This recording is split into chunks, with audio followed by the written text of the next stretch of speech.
Bonsoir et bienvenue sur Jam Flumel. Alors ce soir, je vous fais un cadeau. Je vous offre une lecture. Je vous en offrirai d'autres. Sur mon parcours à moi, les lectures m'ont énormément apprise. Elles m'ont permis de comprendre que je n'étais pas seule à vivre cette expérience intérieure. J'ai trouvé des vérités dans absolument tous les domaines, dans la science, dans la métaphysique, dans les religions, dans la genèse, dans le bouddhisme, dans toutes les philosophies. Et je vous invite vraiment à faire de même. Donc ne prenez pas en compte l'origine des extraits que je diffuserai sur ma chaîne dans mes lectures. Écoutez simplement la vibration afin de ne pas vous laisser influencer par le background de ces auteurs que je vais citer, ainsi que leurs références, que ce soit religieuses, spirituelles, philosophiques, et ne retenir en fait que l'expérience de l'individu qui a pu poser des mots et des écrits sur ce que vous ressentez. Entendez-les plutôt que de les écouter, c'est-à-dire mettez-vous dans un état de méditation afin de capter la vibration qui vous parle et n'essayez pas de comprendre avec l'intellect. Un exercice de taille. Concernant cet extrait, il fait office de préface à mon prochain épisode. C'est un extrait de Sri Aurobindo qui date de 1973, qui a été traduit par la mère, qui n'était autre que sa bien-aimée, son autre. Belle écoute. La synthèse des yogas, le yoga de l'amour divin, chapitre 8 et dernier, le mystère de l'amour. Selon l'interprétation courante, l'adoration du divin impersonnel ne relèverait pas strictement d'un yoga de la dévotion, car les formes habituelles du yoga supposent que l'impersonnel ne peut être recherché que pour une unité complète, où Dieu et notre propre individualité disparaissent. Et il ne reste plus personne pour adorer, ni personne pour être adoré. Il ne reste que la félicité de l'expérience de l'unité et de l'infinitude. Mais en vérité, les miracles de la conscience spirituelle ne peuvent pas s'enfermer dans une logique si rigide. Quand nous commençons à sentir la présence de l'infini, c'est la personnalité finie en nous qui est touchée, et par conséquent, elle peut fort bien répondre au contact et à l'appel par une sorte d'adoration. Ensuite, nous pouvons considérer l'infini non pas tant comme un état spirituel d'unité et de béatitude, et cet état seulement comme le moule et l'atmosphère d'être de cet infini, mais au contraire comme la présence de l'ineffable divinité pour notre conscience. Et là aussi, l'amour et l'adoration ont leur place. Et même quand notre personnalité semble disparaître en son unité, c'est peut-être bien, et c'est en fait le divin individuel qui se fond en le divin universel et suprême par une union où l'amour, l'amant et l'aimé s'oublient en la fusion d'une expérience d'extase, mais sont toujours là, cependant latents et subconsciemment persistants en cette unité. Toute union du moi par amour est nécessairement de cette sorte. Nous pouvons même dire en un sens que c'est pour avoir la joie de cette union, cet ultime couronnement de toute la diversité de ces expériences de la relation spirituelle entre l'âme individuelle et Dieu, que l'un est devenu la multitude dans l'univers. Néanmoins, l'expérience vraiment intime de l'amour divin dans toute sa diversité ne peut pas s'obtenir par la seule poursuite de l'infini impersonnel. Pour cela, la divinité que nous adorons doit devenir proche et personnelle. L'impersonnel peut fort bien révéler au sein de lui-même toutes les richesses de la personnalité si nous allons jusqu'à son cœur, et celui qui cherchait seulement à pénétrer ou à embrasser la présence infinie peut découvrir en elle des choses qu'il ne soupçonnait pas. L'être du divin a pour nous des surprises qui déconcertent les idées de l'intellect limitateur. Mais généralement, la voie de la dévotion commence par l'autre bout. Elle part de l'adoration de la personnalité divine, puis s'élève et s'élargit jusqu'à son but. Le divin est un être, et non une existence abstraite, ni un état de pure infinitude hors du temps. L'existence originelle et universelle est lui. Mais cette existence est inséparable de la conscience et de la béatitude d'être, et une existence consciente de son être et de sa béatitude est certes ce que nous pouvons bien appeler une personne divine infinie, Purushka. En outre, toute conscience implique un pouvoir, Shakti. S'il y a conscience d'être infini, il y a pouvoir d'être infini, et par ce pouvoir, tout existe en l'univers. Tous les êtres existent par cet être. Toutes les choses sont les faces de Dieu.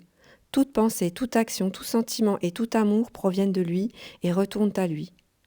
Tous leurs résultats ont lui pour source, pour support et pour but secret. C'est vers cette divinité, ou cet être que coulera et s'élèvera la bhakti du yoga intégral. Transcendant, elle le cherchera en l'extase d'une union absolue, universelle. Elle le cherchera en l'infini d'attributs et sous chaque aspect, dans tous les êtres, avec une félicité et un amour universel individuel. C'est avec lui qu'elle nourra toutes les relations humaines que l'amour crée entre une personne et une autre. Il n'est pas toujours possible de saisir dès le début la complète intégralité de ce que cherche le cœur. En fait, ce n'est possible que si l'intelligence, le tempérament, le mental émotif se sont déjà développés en largeur et en finesse par l'orientation de notre existence précédente. C'est à cela que doit mener l'expérience de la vie normale, par sa culture toujours plus large de l'intellect et du mental esthétique et émotif, et aussi de nos facultés de volonté et d'expérience active. Elle élargit et raffine l'être normal, afin qu'il puisse s'ouvrir sans difficulté à l'entière vérité de cela qui nous préparait à devenir un temple de sa manifestation.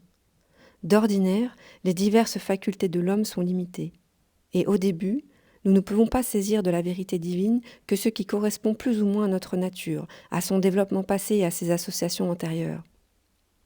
C'est pourquoi tout d'abord, Dieu vient à notre rencontre sous diverses appellations limitées de ses attributs et de sa nature divine. Il se présente au chercheur comme l'absolu des qualités que celui-ci peut comprendre et auxquelles sa volonté et son cœur peuvent répondre. Il révèle un nom et un aspect de sa divinité.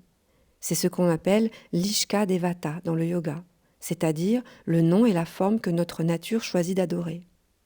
Pour que l'être humain puisse embrasser la divinité dans toutes les parties de lui-même, elle se présente sous une forme qui répond à certains de ses aspects et attributs, et qui, pour l'adorateur, devient le corps vivant de Dieu. Telles sont les formes de Vishnu, Shiva, Krishna, Kali, Durga, Christ, Bouddha, dont le mental humain se saisit pour adorer.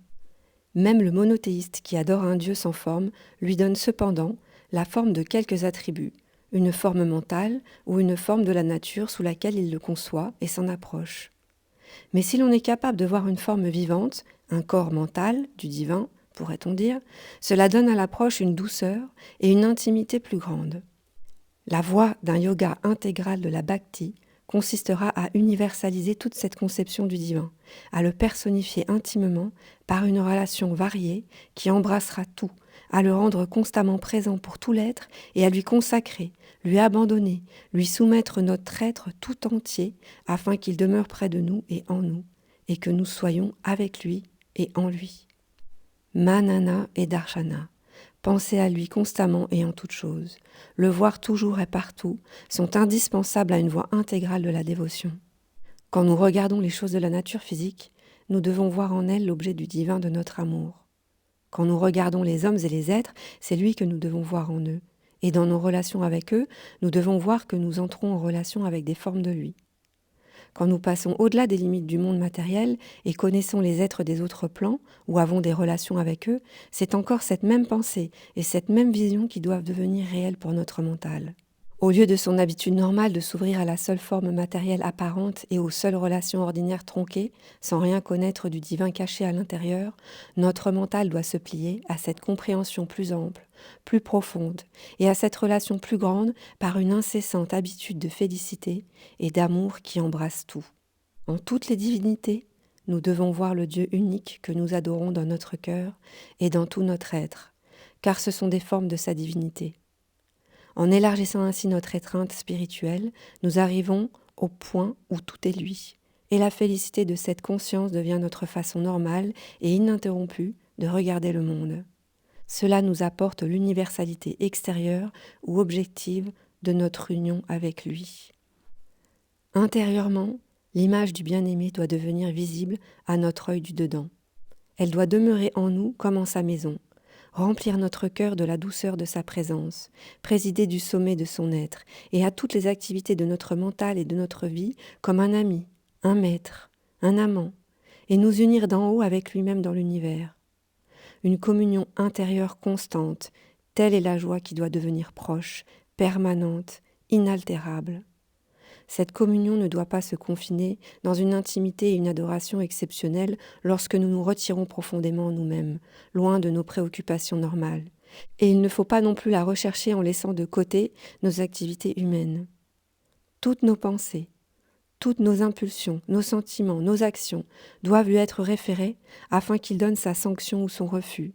Ou, si nous ne sommes pas encore capables de cet état, ils doivent lui être offerts en sacrifice d'aspiration, afin qu'il puisse descendre de plus en plus en nous et être présent en chacun d'eux, emplir chacun de sa volonté et de son pouvoir, de sa lumière, de sa connaissance, de son amour, de sa félicité. Finalement, toutes nos pensées, tous nos sentiments, toutes nos impulsions, nos actions se mettent à jaillir de lui et se changeront en une semence divine et en une forme divine. Dans notre vie intérieure tout entière, nous prendrons conscience que nous sommes une partie de son être, jusqu'au jour où il n'y aura plus de division entre l'existence du divin que nous adorons et notre propre vie. De même, en tous les événements, nous finirons par voir les voies de l'amant divin en nous et y trouverons un plaisir tel que même le chagrin, la souffrance et la douleur physique deviendront des dons qu'il nous fait et se changeront en félicité, puis disparaîtront enfin dans la félicité, annulée par la perception du contact divin, car le toucher de ses mains est l'alchimie d'une transformation miraculeuse. Certains rejettent la vie, sous prétexte qu'elle est entachée de chagrin et de douleur. Mais pour l'amant de Dieu, le chagrin et la douleur deviennent des moyens de le rencontrer, des empreintes de sa pression, et finalement, il cesse d'exister dès que notre union avec sa nature devient si complète que ces masques ne peuvent plus dissimuler la félicité universelle. Ils se changent en Ananda. Sur ce chemin, toutes les relations qui entraînent l'union deviennent intensément et délicieusement personnelles. En fin de compte, c'est la relation de l'amant et du bien-aimé qui les absorbe toutes, les contient et les unifie toutes, parce qu'elle est la plus intense et la plus béatifique de toutes et qu'elle entraîne tout le reste sur ses hauteurs tout en les dépassant encore. Il est l'instructeur et le guide et nous conduit à la connaissance. À chaque pas du développement de la lumière et de la vision intérieure, nous sentons son toucher comme d'un artiste qui modèle l'argile de notre mental. Sa voix qui révèle la vérité et la parole, et la pensée qu'il nous donne et à laquelle nous répondons, le flamboiement de son glaive de foudre qui chasse l'obscurité de notre ignorance. Mais surtout, à mesure que les lumières partielles du mental se transforment en la lumière de la gnose, à quelque degré que ce soit, grand ou infime, nous sentons notre mentalité se transformer en la sienne, et de plus en plus, il devient le penseur et le voyant en nous. Nous cessons de penser et de voir par nous-mêmes. Nous pensons seulement ce qu'il veut penser pour nous, et voyons seulement ce qu'il voit pour nous. Alors, l'instructeur s'accomplit en l'amant. Il pose la main sur notre être mental tout entier, l'embrasse et le possède, et en jouit et s'en sert. Il est le maître. Mais quand nous nous approchons de lui, de cette manière, toute distance et toute séparation, tout effroi, toute crainte, toute obéissance pure et simple disparaissent, parce que nous sommes devenus trop proches de lui et trop unis à lui pour que ces choses puissent subsister. C'est l'amant de notre être qui se saisit de nous et nous occupe, nous utilise et fait de nous tout ce qu'il veut. L'obéissance est le signe du serviteur, mais c'est le stade inférieur de cette relation. Après, nous n'obéissons plus. Nous bougeons par sa volonté, telle la corde qui répond au doigt du musicien. Être l'instrument est le stade supérieur du don de soi et de la soumission. Mais c'est un instrument qui vit et qui aime. Et finalement, la nature entière de notre être devient l'esclave de Dieu et se réjouit de sa possession et de sa soumission bienheureuse à l'étreinte et à la maîtrise divine. Avec une félicité passionnée, l'instrument fait sans question tout ce que le Seigneur veut qu'il fasse et endure, tout ce que le Seigneur lui fait endurer, parce que s'il endure, c'est le fardeau de l'être bien-aimé. Il est l'ami, le conseiller, l'aide, le sauveur dans les difficultés et les détresses, le défenseur contre les ennemis, le héros qui livre nos batailles pour nous, ou sous le bouclier duquel nous nous battons, le conducteur, le pilote de notre chemin. Et ici, nous arrivons tout de suite à une intimité plus grande.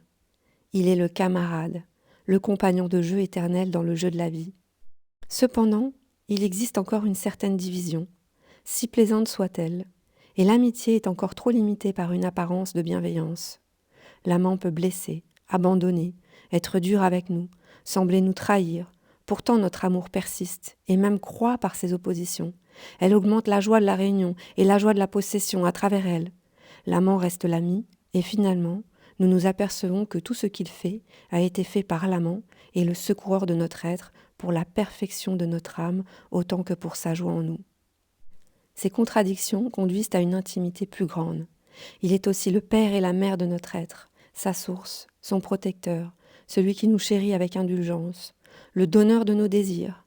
Il est l'enfant né de notre désir, celui que nous chérissons et élevons, l'amant et toutes ces choses. L'intimité et l'unité de son amour contiennent la sollicitude paternelle et maternelle et se prêtent aux demandes que nous lui faisons. Tout est unifié dans cette relation plus profonde, et ses visages sont innombrables. Il est possible, même dès le début, d'avoir cette très proche relation de l'amant et du bien-aimé. Mais pour le yogi intégral, elle ne sera pas aussi exclusive qu'elle l'est dans certaines voies purement extatiques de la bhakti. Dès le commencement, elle prendra plus ou moins la teinte des autres relations, car le chercheur recherche aussi la connaissance et les œuvres, et il a besoin du divin en tant qu'instructeur, ami et maître. Quand il grandit en nous, l'amour de Dieu doit apporter un élargissement de la connaissance de Dieu et des opérations de la volonté divine dans notre nature et dans notre vie. L'amant divin se révèle, il prend possession de la vie.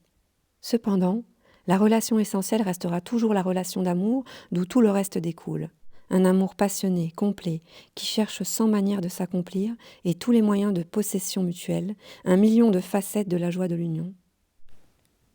Cet amour se moque de toutes les distinctions du mental, de toutes ces barrières et ces « cela ne peut pas être », et de toutes les froides analyses de la raison où il ne les utilise que comme des épreuves de l'amour, des terrains ou des portes d'entrée de l'union. L'amour vient à nous de bien des manières. Il peut venir par un éveil à la beauté de l'amant, à la vue d'un visage ou d'une image idéale de lui, par les mystérieux signes de sa présence derrière les milliers de faces des choses dans le monde, par un lent ou soudain besoin du cœur, par quelques vagues soif de l'âme, par le sentiment d'un quelqu'un qui est proche de nous et nous attire ou nous poursuit avec amour, ou d'une personne béatifique et belle que nous devons découvrir. Nous pouvons le chercher passionnément et partir à la poursuite du bien-aimé invisible. Mais il se peut aussi que l'amant auquel nous ne pensions pas nous poursuive, qu'il tombe sur nous au milieu du monde et s'empare de nous pour lui-même, que nous le voulions ou non, tout d'abord. Il peut même, au début, venir à nous comme un ennemi, avec la colère de l'amour, et nos premiers rapports avec lui peuvent être des rapports de bataille et de conflit. Quand c'est l'amour et l'attirance qui viennent d'abord, les relations du divin et de l'âme peuvent être encore longtemps brouillées par des incompréhensions et des offenses, par de la jalousie et de la colère, des luttes et des querelles d'amour, par les espoirs et les désespoirs, par la douleur de l'absence et de la séparation. Nous jetons sur lui toutes les passions du cœur, jusqu'à ce qu'elles soient purifiées et se changent en la seule extase de la béatitude et de l'unité. Mais cela aussi est monotone. Il est impossible au langage humain de dire l'extrême unité et l'éternelle variété de l'ananda de l'amour divin. Toutes les parties de notre être, supérieures autant qu'inférieures, sont inondées par lui. Le mental et la vie autant que notre âme. Même le corps physique a sa part de la joie. Sans le contact est empli dans tous ses membres et dans toutes ses veines, dans tous ses nerfs par la coulée du vin de l'extase, Amrita. L'amour et l'ananda sont le dernier mot de l'être, le secret des secrets, le mystère des mystères. Ainsi, quand la voix de l'amour et de la félicité s'est universalisée, personnalisée, soulevée à ses plus hautes intensités, quand elle occupe tout, embrasse tout, accomplit tout, elle apporte la libération suprême. Sa cime la plus haute est une union supracosmique. Mais pour l'amour, l'union complète est la mukti en soi. Pour lui, la libération n'a pas d'autre sens. Et elle inclut toutes les variétés de mukti en même temps, qui, finalement, ne se succèdent pas simplement l'une à l'autre, et donc ne s'excluent pas l'une l'autre comme d'aucuns le prétendent. Nous avons l'union absolue du divin et de l'esprit humain. En elle se révèle le contenu de tout ce qui dépend ici-bas de la différence. Mais là, la différence n'est qu'une forme de l'unité. Et aussi l'ananda, de la proximité, du contact et de la présence mutuelle. L'ananda de se refléter l'un l'autre. Et d'autres choses merveilleuses pour lesquelles le langage n'a pas encore de mots.